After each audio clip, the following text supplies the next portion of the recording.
I sold below this bar, this bear bar. It's a tough sell because we're in a trading range.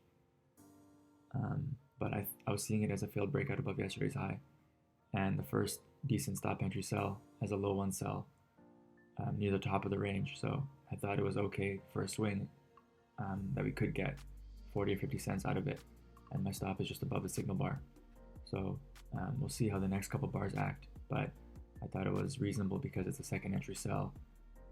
If you count this as the first entry, but otherwise it's just a breakout below a double bottom and a low one sell.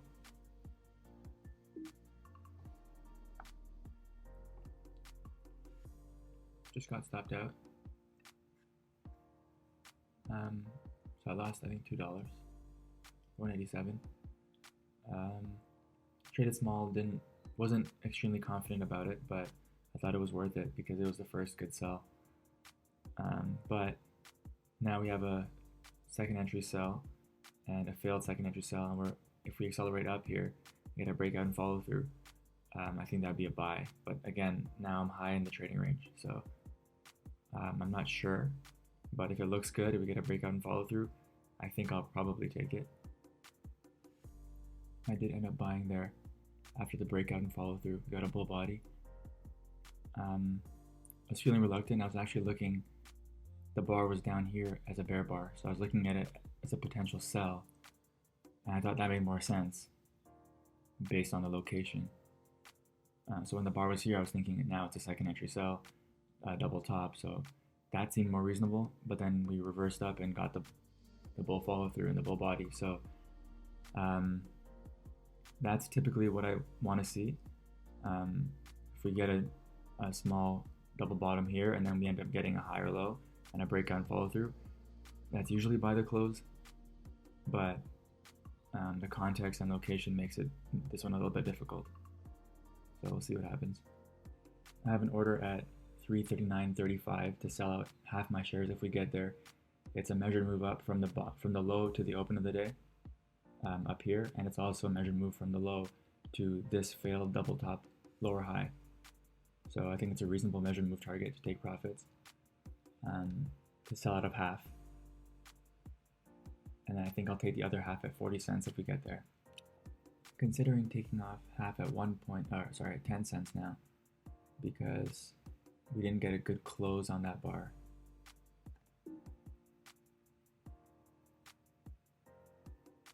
Okay, so I took off half there. I was hoping for this bar to close above its high and close well above the bar 2 high, but instead we got a faded close, and I think closed right at the bar 2 high, maybe a cent above. So wasn't as strong as I would like it to be, but now it looks like we're getting up to that measured move target. So I still think that is a reasonable target. So I'll still exit some there. I'll exit another half, so 15 more shares there. I just decided to get out the whole thing at 10 cents.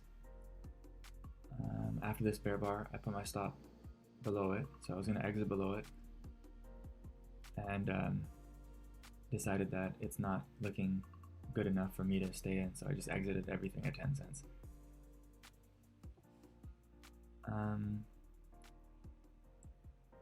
Yeah, two things that I think that I want to mention. First thing is, I've mentioned this before, but when I see like this kind of setup with breakout and follow through, and I look at a chart after the fact,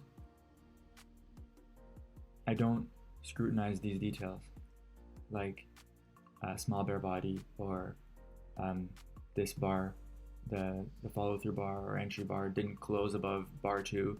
I don't look at any of that stuff. I just look at the pattern and I say, we got breakout and follow through and we ended up here. So that's a good signal to enter for a move up here. And I know in my head that that's what I'm looking for, breakout and follow through in this kind of situation. Small double bottom bull flag, 5 bar micro channel, so you can't buy that, but you wait for a second entry, and then if your second entry is not perfect, then you wait for breakout and follow through, and then you just buy the close, and then you expect it to get up here. But when you're in it, and that's what creates that the the difference between paper trading and real trading and hindsight trading and real trading is that now I'm in it and I'm looking for signs of strength on each bar. I'm looking at every tick move up and down, and I'm saying, oh, this bar didn't close far above this high, so that's a sign of weakness. And this has a small bear body, that's a sign of weakness. Whereas in the charts, the printed charts, I'm just looking at the price up here and saying, oh, that's a good setup to get up here.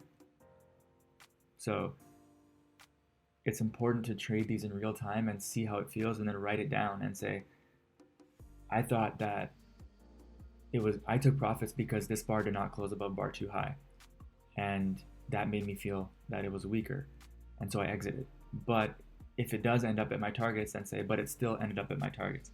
So next time you feel that, you have to trust the setup.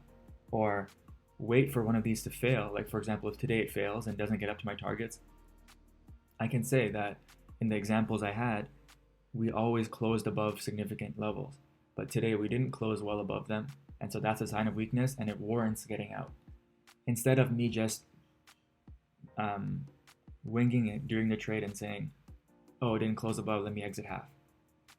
So I need the data in real time so that I can document what I'm feeling at those moments and how I'm analyzing the price to see if it's justified to exit at those prices. That was the first thing. Second thing is I'm often finding myself in situations where we have 5 bull bars and then we get a small bear bar. And it's a double top, so context is okay. But is it worth exiting here after 5 bull bars and 1 small bear body? Or if I'm taking these for swings, should I always wait for a second entry? So I'm long here. As long as there's no second entry to exit, I stay in for the swing. It's like, I think it was the 12th. I wasn't long on the 12th, or even here. I was long here. I bought this closed. I scalped out for 10 cents. That was a setup. But let's say I didn't, and I was holding for a test of the highs or a swing. Do I exit below this bear bar? Or do I stay in and wait for a second entry? Here, you could argue this is a second entry and you exit at approximately the same price you would have. But if you see this and see it as a climax and exit up here, then you make an extra 30 cents. And the actual example I was thinking of was this one. So here we just go always in long on bar 3, and then you get a bear bar, bar 4, but it's not enough to reverse the 3 bull bars. So if you argue that you shouldn't get out here because it's not a second entry and it's not enough to reverse it, then you can potentially make 40 or 50 or 60 more cents. So I need to figure out what I want to do in those situations when the rally is not strong enough to warrant getting out below a bear bar, or not. It's not strong enough to warrant selling below a bear bar. Should I stay in for a bigger swing? That I don't know. That's something I have to experiment with and see how I want to trade these. I don't think there's a right or wrong answer. I think it's about preference, personal preference. So those are 2 things I noticed just from this trade that I need to figure out in terms of my analysis. When I look at a printed chart or when I look at this in real time, I have to document what I'm feeling in these moments to see if I'm justified in getting out here, and then figure out how I want to manage these trades. So at 365 now, I made about $6, a little bit under $6 on that. So overall, I'm pretty happy with the second trade. First trade, not as much. I think I could have done without it, but I did want to take a chance on it because it was a first, I think, reasonable sell signal for the day. So I thought it'd be worth taking for a swing. I'm also feeling a little bit extra nervous today because we're here now. I'm back to above break even after that big losing day. Just been channeling up back to break even, so getting a fresh start today at trade 556, I think 556, so halfway through the phase and getting a fresh start. So hopefully I can avoid these kinds of losses. I mean, if they come with stop entry buys and sells, then that's okay because I'm going to lose $25, but my reward potential is much greater. So if I lose 25, it's because I was risking 25 to make 30 or 25 or above. So on stop entries, it's okay. But these big losses happened on limit order trades, where I was risking $25 to make 5, or risking $25 to make 3 or 7. So that's where, if I'm using a wide stop, I can't afford to let it get hit because I'm looking for a small profit, so I need to be quick to exit. So these might happen, and they're okay if they happen on stop entries where the reward is close to the risk or greater than the risk, but not on limit order entries. So I got to make sure that I avoid those moving forward. But getting a chance at a fresh start, so hopefully I can make the most of it today. Is a good start for sure. All right. I didn't record this because I wasn't expecting to take anything here. I screwed up a little bit, but I'm okay with what I did. So I ended up, after both of these trades, I lost $1.60, or sorry, $1.50. The first one, as it accelerated down, so this is a situation where I see it in hindsight, and I'm watching something happen, and I'm just looking at it thinking, this is not right. Like, it should not reverse this whole thing. The bars are small today, but I'm thinking it should not reverse this whole thing in one bar. And it's doing that in 1 minute. And the last 4 times I've seen it, it's so scary to sell low. But I look at it at the end of the day and the price is down here. And I'm like, damn, like I knew something was off. Something weird was happening. I should have sold. And so today it happened, and we got all the way below this low in a couple bars. And as it broke the low, I sold, and I ended up getting out with about 9 cents. So I sold as it accelerated. I scalped out for 9 cents, but I only sold 10 shares because it's my first time taking it, and I'm just thinking the stop is far away. It's not close to my risk, my max risk of $25. I was risking like $7, but it's the first time I've done it, so I'm like, let me just try it. So I sold it. I scalped out with 10 cents. And then we got another pullback. So as it pulled back 5 cents, I sold again. Same thing, 10 shares.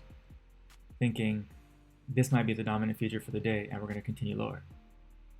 But in the examples I remember, we closed below this low. And this bar faded all the way up and closed up here. And I thought, my rule when I enter during a bar that's accelerating is to exit if we get a close that's not favorable. And so here we got that. We ended up closing up here, far above this low. And it still was a dominant feature, but because it closed so far above here, I just exited for a $2 loss. So I went from $3.65, or a little bit more than $2. So I went from $3.65 to $4.65, and then from $4.65 down to $2.17 because I took a loss here. And then obviously we're down here now, which is what I remember happening in all those situations. But I just mismanaged a little bit, and also we had a big tail on the bottom, so I decided to just exit. But despite the tail, it's such a strong breakout that we're probably going to test the low of the tail. But I didn't want to get caught getting stopped out up here. So took a loss, still positive on the day. And I'm glad I took it because this is the outcome that I was expecting. I just managed it a little bit worse than I wanted to. But I'm happy with the entry because this is what typically happens when you get a surprise like that.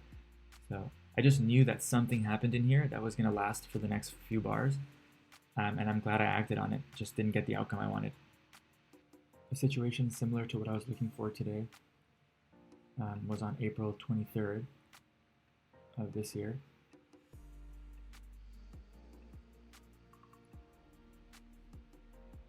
So here we have similar concept, two-legged bull flag. We start to channel up in a very tight channel, and then on this bar, in one bar, we erased 10 of these bars and ended up below this low. So it started to accelerate, and on this day I remember thinking something strange is going on, because that's the market's moving really fast and reversing this move. So I didn't act on this day. I didn't take this trade, but we ended up closing below, testing again, testing this low, and then we dropped $3 on this day because the bars were much bigger. But it ended up being a huge move, and we ended up closing on the low. So it was a dominant move for the rest of the day. And then another example was May 5th. So a few weeks later, we had two-legged bull flag and really tight channel up. Ended up getting two legs up, and then here, in a couple bars, we erased the whole move and ended up below this low. And then again, we tested the low right here, and we dropped more than $1 on this day and ended up closing on the low. So this bar ended up being a dominant feature for the day. So that, and then two other examples I can't find right now, but that's what I was seeing today as well. And I tried to capitalize on it, but that tail is, from the two examples, you could see that that tail wasn't there on those days. So we didn't get the close below. And that made me think, now in hindsight, maybe I should have waited for the close of the bar.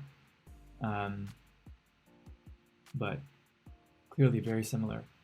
Two-legged bull flag in a trading range day, but two-legged bull flag, really tight channel up, and then huge acceleration down. And I was just the first one I shouldn't have scalped, because if I was going for what I'm looking for there, it's a dominant feature for the day. So we should drop a measured move down and potentially lower, and maybe even close at the low today. So mismanage that. But I'm happy I recognized it in real time. And you know, like, this is different. It did have a huge tail on the bottom and closed well above this low. So it is slightly different. I'm okay with exiting there. But it's a very similar pattern.